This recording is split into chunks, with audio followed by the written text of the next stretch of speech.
Shalom saudara, salam sejahtera dalam kasih Kristus Tuhan kita. Jumpa kembali dengan saya di minggu ketiga tanggal 21 Maret tahun 2021. Mari siapkan hati kita untuk mendengarkan firman Tuhan. Bersama kami kembali kita akan ibadah online di Gereja Kristen Protestan Injil di Indonesia. Naikkan sebuah pujian saudara. Ku tak dapat jalan sendiri. Ku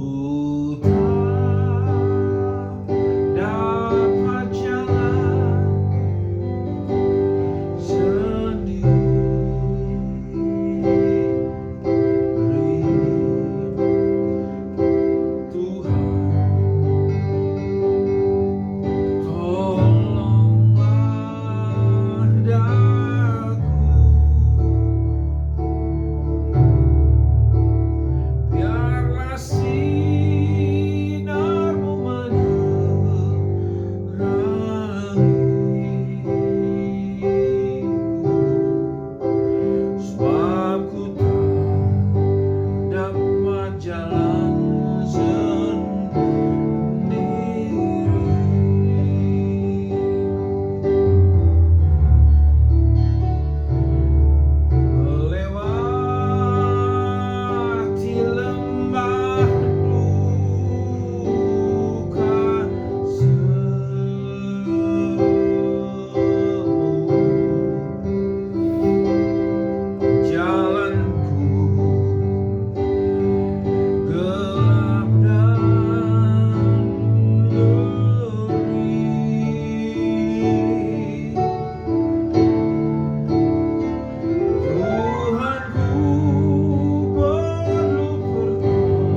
Yesus Kristus. Kami pagi hari bersyukur Tuhan karena kami bisa jumpa walaupun secara online. Kami percaya kuasa-Mu tidak pernah berubah dahulu, sekarang dan selamanya. Urapi hamba-Mu yang penuh Tuhan kelemahan dan kekurangan ini. Kami bisa sampaikan isi hati-Mu. Lawat setiap jemaat Tuhan, terutama Gereja Kristen Protestan Injil Indonesia di Dayakolot ini. Lawat Tuhan satu persatu, agar makin hari bukan hanya bertumbuh, tetapi menghasilkan buah-buah yang mantap. Begitu juga yang menyaksikan, yang memberkati semua yang turut menyaksikan. Dan dalam nama Yesus. Terima kasih Tuhan. Serahkan semua Tuhan, ibadah kami awal, pertengahan hingga akhir. Dalam nama Yesus, mari semua yang percaya dan siap menerima firman Tuhan katakan amin. Ya, selamat pagi saudara.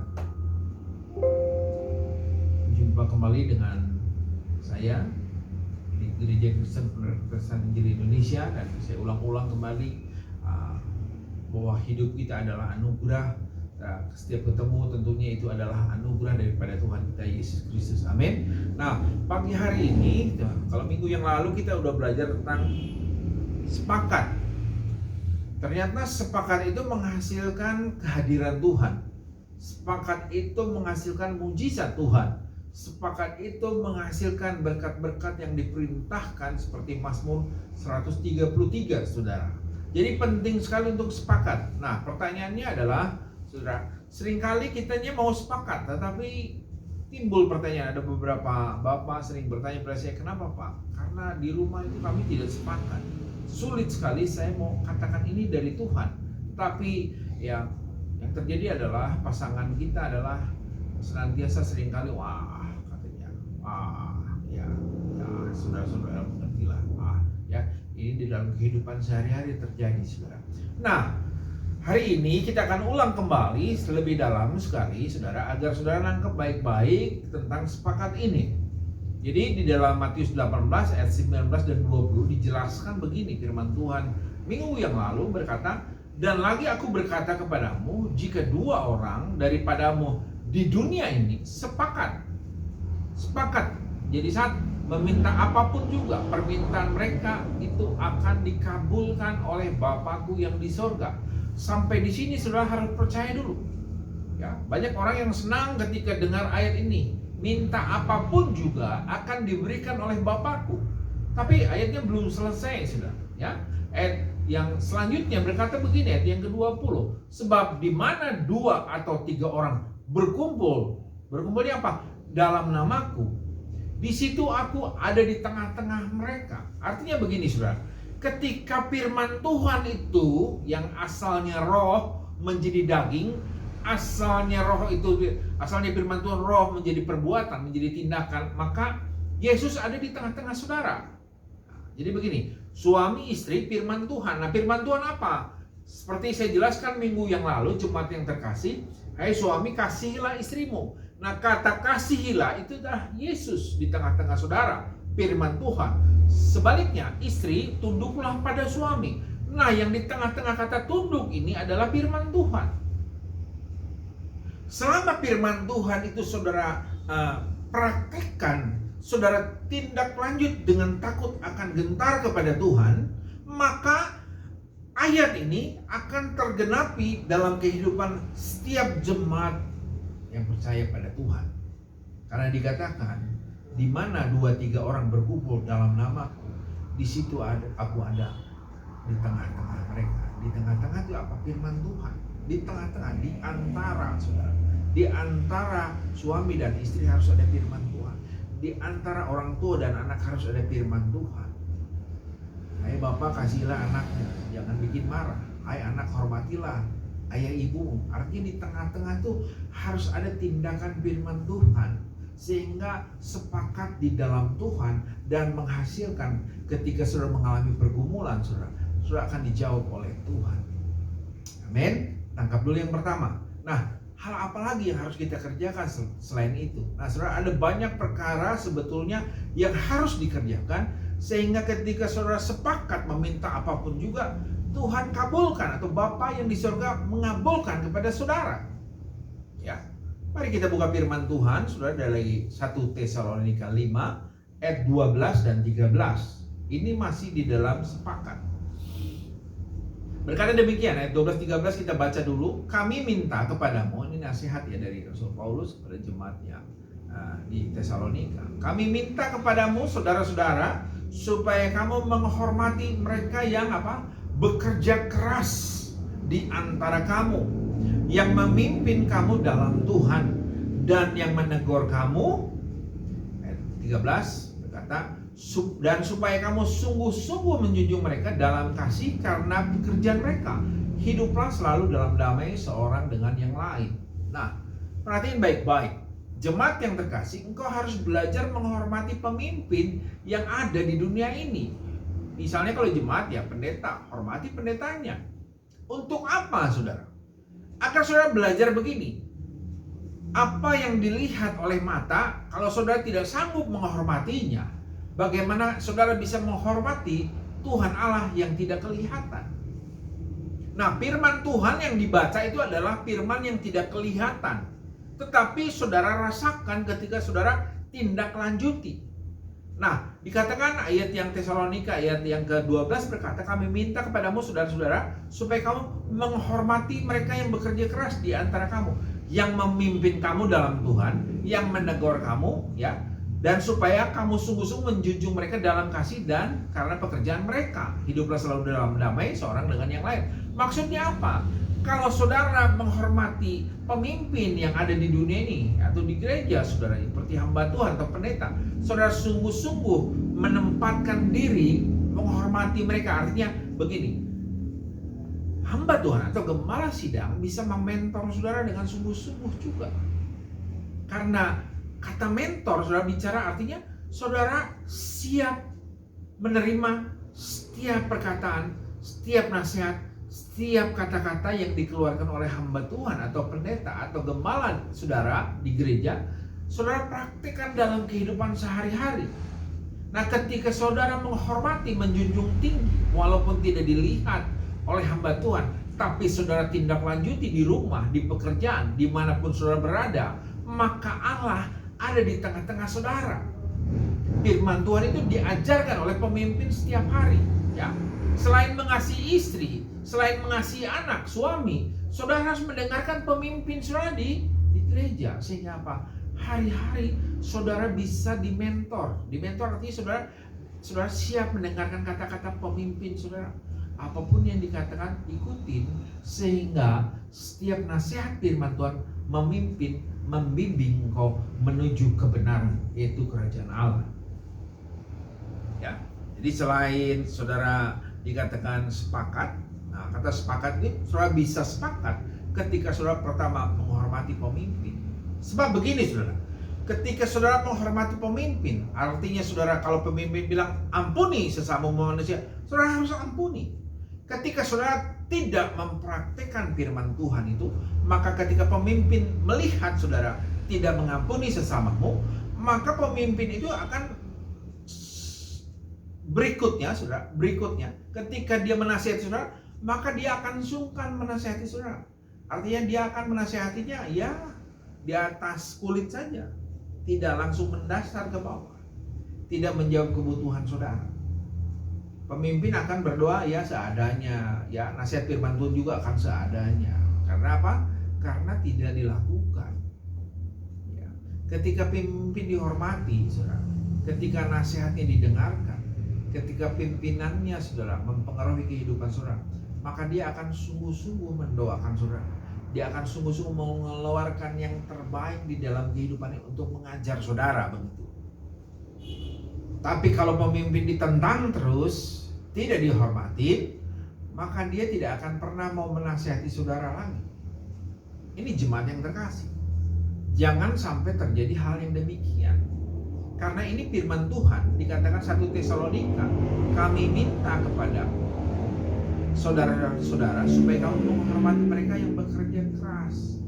Ini Rasul Paulus berbicara kepada jemaat di Tesalonika. Nah, kita nih belajar dari firman Tuhan. Kita nih belajar dari Alkitab. Nah, pemimpin yang di gereja, yang gembala sidang atau pendeta yang mengajar saudara tuh melihat dari Alkitab, mengajarkannya kepada saudara untuk apa?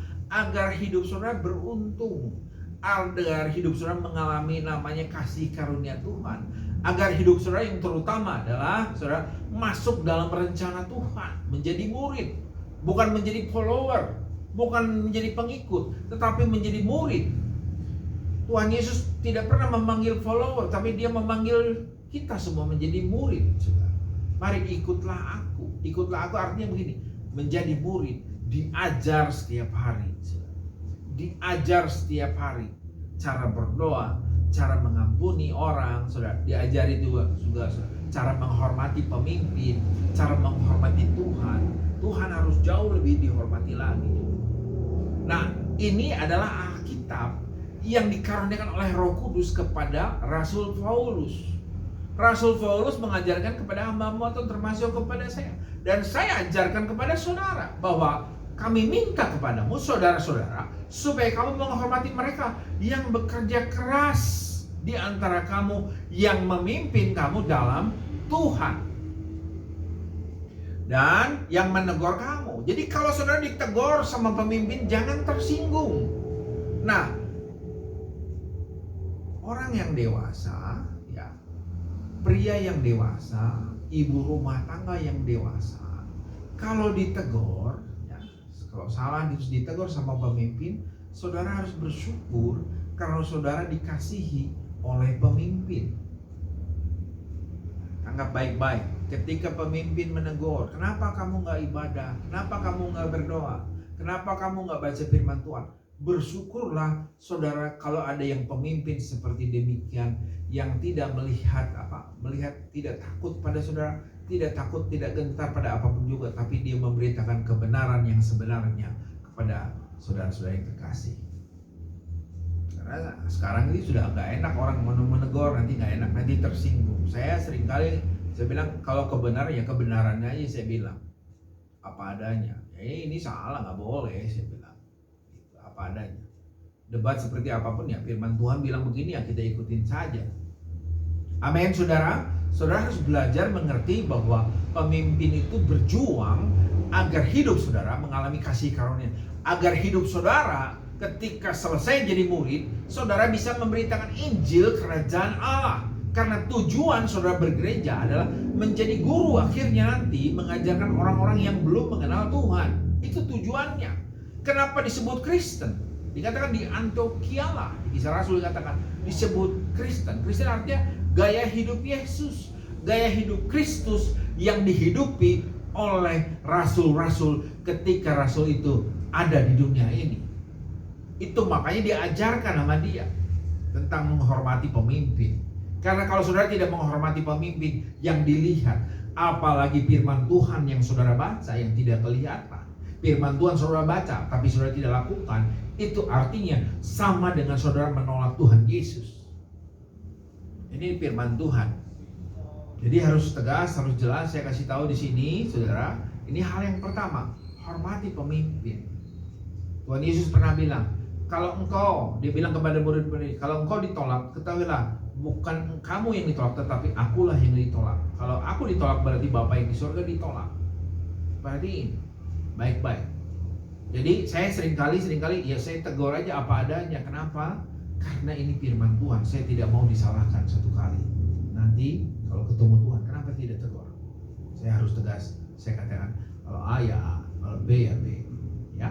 Selanjutnya saudara, dalam ayat 14, 1 Tesalonika 5 ayat 14 sampai dengan 22. Di sini tentang nasihat terus agar kita makin hari makin sepakat. Jadi yang pertama mari kita menghormati pemimpin, yaitu firman Tuhan. Nah, firman Tuhan itu dibawa oleh siapa? Oleh pemimpin saudara yang ditempatkan di gereja saudara dimanapun berada. Kalau di sini di gereja Kristen Protestan saya suruh tanggung jawab, makanya saya layani. Selama saudara mau dilayani, saya layani terus. Amin. Ayat selanjutnya 14 berkata, kami juga menasehati kamu, saudara-saudara, tegurlah mereka. Nih diulang lagi, tegurlah mereka yang hidup dengan tidak tertib, hiburlah mereka yang tawar hati, belalah mereka yang lemah, sabarlah terhadap semua orang. Nah, jemaat yang terkasih, saya nasihatin juga, kalau hamba Tuhan menegur, menasehati, saudara ingat baik-baik, tugas dia dari Tuhan sudah dibebankan sama pemimpin, sama gembala, sama pendeta. Jadi saudara jangan berpikir nanti kalau pendeta menasihati nanti kasih uang, jangan ya. Ini dulu saya sering kali melihat kalau orang tuh kalau nggak dikasih uang datang pendeta, mereka tetap aja mukanya asam. Padahal hamba Tuhan itu saudara hidupnya saudara hanya karena anugerah Tuhan, saya kasih tahu. Ya, mereka tidak kalau saya pribadi tidak digaji saudara. Jadi hidup hanya semata-mata dia kasih karunia Tuhan. Kalau ada pun itu hanya dia puji Tuhan. Bulan ini kami bisa menjalani hidup kami dengan penuh kasih karunia Tuhan. Karena Tuhan sudah berjanji, Tuhan bilang begini, hamba Tuhan yang melayani harus hidup dari pelayanannya itu. Ini saya tegaskan buat jemaat yang terkasih agar mengerti. Jadi kami juga ayat 14 menasihati kamu saudara-saudara, tegurlah mereka yang hidup dengan tidak tertib, hiburlah mereka yang tawar hati, belalah mereka yang lemah, sabarlah terhadap semua orang. Ya, jadi saudara kalau ke gereja jangan berpikir gereja mau kasih apa sama kami. Kalau kami lagi susah terus kalau kami ke gereja mau kasih apa? Jangan berpikir demikian. Tapi berpikirlah apa yang harus kami berikan kepada pelayanan pekerjaan Tuhan. Ya, karena apa? Karena saudara hidup saja sudah bersyukur. Amin. Saudara bisa sehat saja sudah bersyukur. Saya aja sampai sekarang kalau saya bisa sehat hingga saat ini saya sudah bersyukur sekali sama Tuhan. Kalau saya diberi kesehatan pada waktu pagi hari ini bisa melayani saudara, saya bersyukur sama Tuhan. Terima kasih Tuhan. Karena ketika kita bersyukur, ada banyak mujizat. Amin. Jadi yang kedua, kalau saudara ditegur, perhatiin baik-baik. Pemimpin bermaksud agar jalan saudara lurus, ya, agar jalan saudara siap nanti satu kali saudara melayani Tuhan. Agar saudara bukan hanya bertumbuh, tetapi berbuah. Bukan hanya menjadi pendengar, tapi menjadi pelaku. Bukan saja dilayani setiap minggu saudara. Satu kali Anda atau saudara harus melayani. Seperti rasul-rasul dulu dilayani oleh Tuhan Yesus. Diajarin ketika Yesus terangkat ke surga.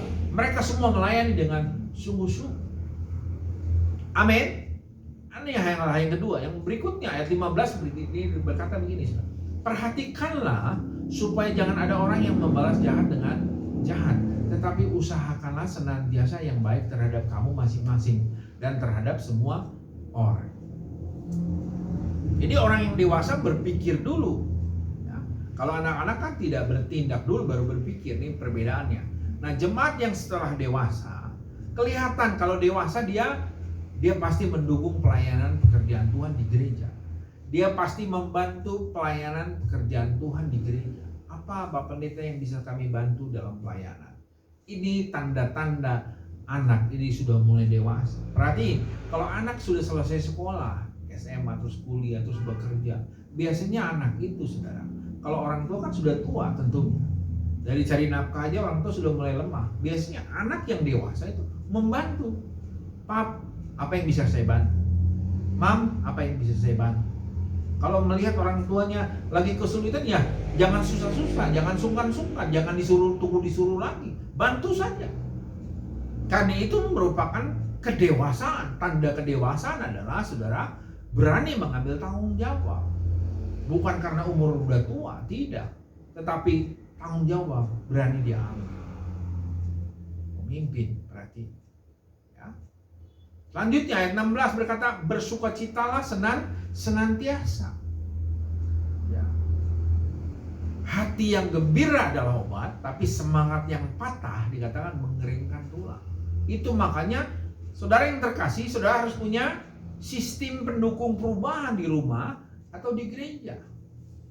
Atau di lingkungan mana kalau saudara bersahabat, berteman, carilah orang-orang yang bisa mendukung saudara dalam perubahan menuju kepada Tuhan Yesus. Sistem pendukung perubahan saudara harus punya.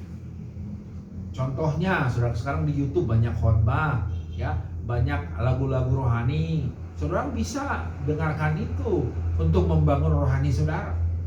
Ya, kalau mengalami ini, saudara mengalami kesulitan, ingat bersukacitalah senantiasa. Itu perintah saudara. Senang terus bersukacita di dalam Tuhan tentunya. Amin. Saudara bersukacita bukan karena saudara banyak uang. Saudara bersukacita tetapi karena Yesus turun dari surga ke bumi. Ada lagunya Joy to the World. Bukan karena Yesus, bukan karena kita banyak uang, tetapi Tuhan Yesus dari surga mau turun ke dunia dan tinggal di dalam kehidupan kita. Amin. Amin, saudara. Nah, selanjutnya dikatakan yang jelas ya, tetaplah berdoa. Hubungan kita, bangun hubungan dengan Tuhan senantiasa. Makanya ayat firman Tuhan berkata, datanglah kerajaanmu dan jadilah kehendakmu di bumi seperti di surga. Kalau di surga ada sukacita, kita bersukacita. Kalau di surga tidak ada kebencian, makanya di dunia tidak ada kebencian.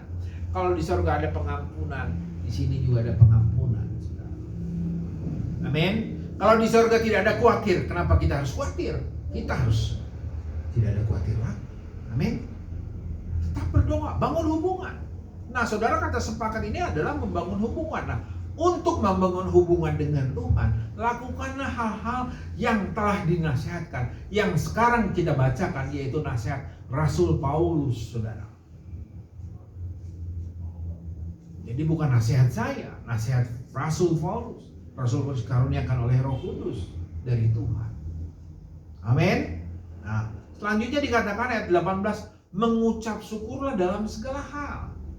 Perhatiin saudara perbuatan Tuhan Yesus. Ketika membangkitkan Lazarus, Tuhan Yesus mengucap syukur. Ketika saudara ada mujizat memberi makan 5.000 orang, Yesus mengambil roti dan mengucap syukur kepada Tuhan. Bersyukur kalau ada persoalan, bersyukur kalau ada masalah, bersyukur kalau ada problem. Karena apa? Karena ketika ada masalah, ada problem, ada jalan buntu, saat ini saudara akan tahu jalan keluar atau solusinya daripada apa? Dari Tuhan kita Yesus Kristus. Jadi kalau ada masalah, mengucap syukur pada Tuhan.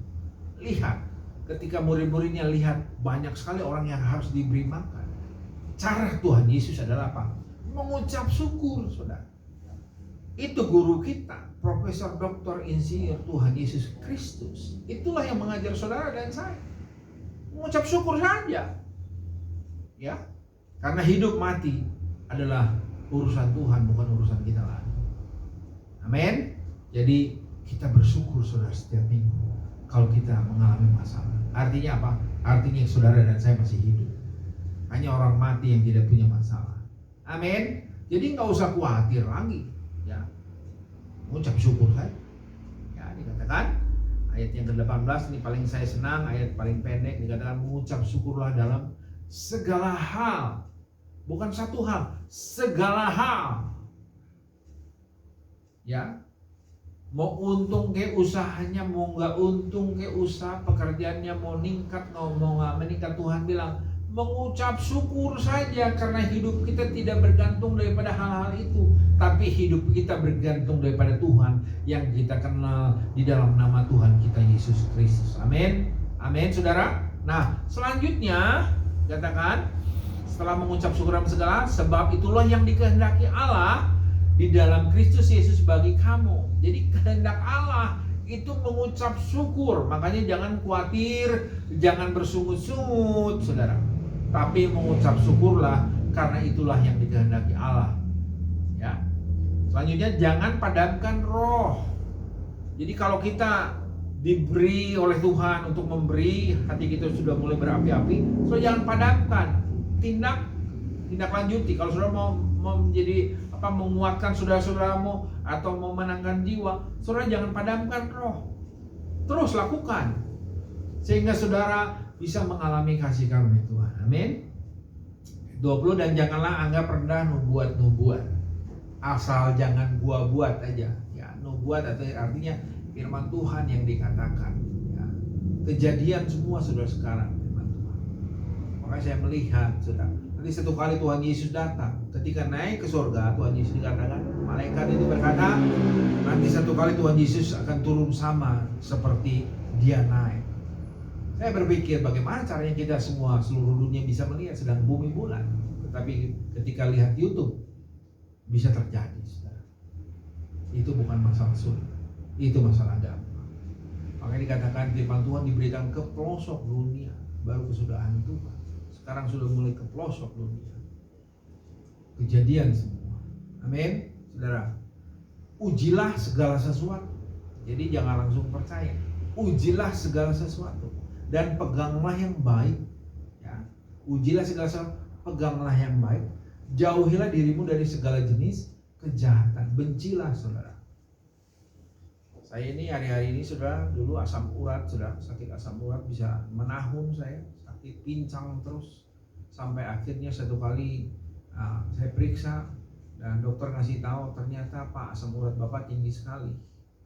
Karena saya diperiksa sama dokter yang lain dikatakan sehat Pak, normal, asam urat 4. Jadi saya makan kacang terus, nggak sembuh-sembuh. Setelah diperiksa, dipembanding, diuji lagi di tempat yang lain, ternyata asam urat saya tinggi. Dan akhirnya saya berhenti makan dan cukup menyakitkan. Karena sakit asam urat itu semua makanan yang saya suka tidak boleh dimakan. Tidak boleh makan daging, tidak boleh makan hijau-hijau sayur, ya. Tidak boleh makan emping, padahal emping saya sangat suka. Kacang tidak boleh saya makan, ya. Lotek tidak boleh, karedok tidak boleh, batagor tidak boleh. Tetapi setelah saya mulai taat, tunduk, dan akhirnya saudara, asam urat lama-lama turun, dan akhirnya saudara, saya tidak pincang lagi. Begitu juga firman Tuhan, kebenaran firman Tuhan. Kalau saudara dites sama Tuhan, sama firman Tuhan, hidup saudara diperlihatkan seperti mirror, seperti kaca saudara. Saudara akan melihat apa aja yang tidak benar dalam hidup saudara, mulai bereskan.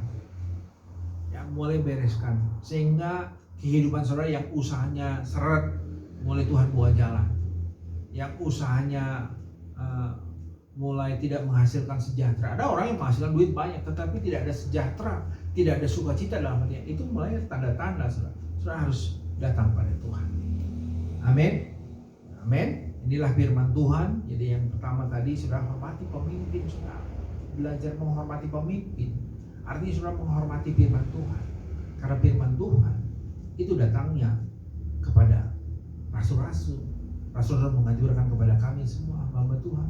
Hamba Tuhan mengajarkan kepada jemaat. Untuk apa? Agar satu kali saudara bilang, firman Tuhan berkata, Matius berkata, pergilah, jadikanlah semua bangsa muridku. Ya, jadikanlah semua bangsa murid, bukan jemaat, muridku. Ini penting sekali dalam hidup saudara. Agar apa saudara? Agar semua dunia tahu bahwa Tuhan kita yang kami kenal dalam nama Yesus Kristus adalah Tuhan yang maha kasih, yang sempurna. Pergilah, jadikanlah semua bangsa muridku, baptislah mereka dalam nama Bapa, Anak, dan Roh Kudus. Dan apa? Ajarlah. Nah, inilah yang saya lakukan. Ajarlah mereka apa? Melakukan segala sesuatu. Bukan mencatat saja, tapi melakukan segala sesuatu. Bukan mendengar saja, tetapi melakukan segala sesuatu. Amin buat firman Tuhan.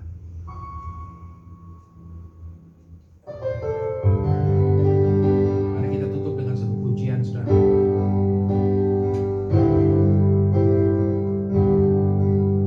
Selalu ku ingin memuji namamu, selalu ku ingin bersaksi untukmu, memuliakan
biar setiap firman Tuhan yang diberitakan Tuhan pada pagi hari menjadi Tuhan, kehendak Tuhan dalam kehidupan setiap kami yang mendengarkan firman Tuhan.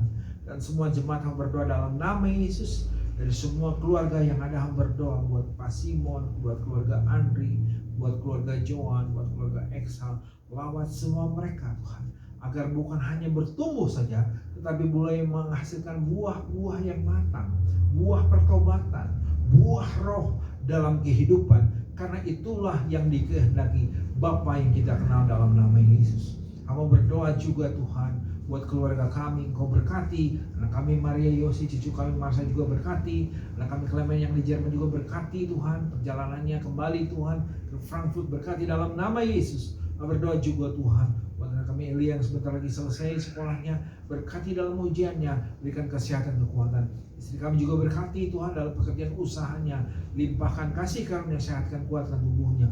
Bahkan hamba-Mu yang melayani juga Tuhan, agar makin hari kami menyadari tanpa Engkau hidup kami sia-sia. Berdoa juga buat rekan-rekan kami Tuhan, buat setiap keluarga, Bang Sus, Mbak Sum, Engkau berkati juga Tuhan. Bahkan keluarga-keluarga yang lain yang hamba-Mu tidak sebutkan, Pastor Bob juga Tuhan, Roni Weno berdoa juga Tuhan buat Kiki, terutama lawat dalam nama Yesus, agar dia mengalami pertumbuhan secara rohani dan menghasilkan buah-buah pertobatan yang kuat, sehingga firman Tuhan, sehingga kerajaan Allah bertahta dalam keluarga Kiki sekeluarga. Terima kasih Tuhan. Berdoa juga buat keluarga Susi Tenum, Kau berkati juga Chandra Pangaribuan dalam nama Yesus. Kami serahkan semua kepadamu. Teman kami, saudara kami yang baru jumpa juga, Ibu Tutut, Kau berkati juga, biar sinar kasih karunia Tuhan melawat kehidupannya. Terima kasih Tuhan. Kami bersyukur atas kasih karunia, dan siapapun yang menyaksikan Tuhan firman Tuhan yang kami beritakan, jadilah kehendak Tuhan dalam hidupmu.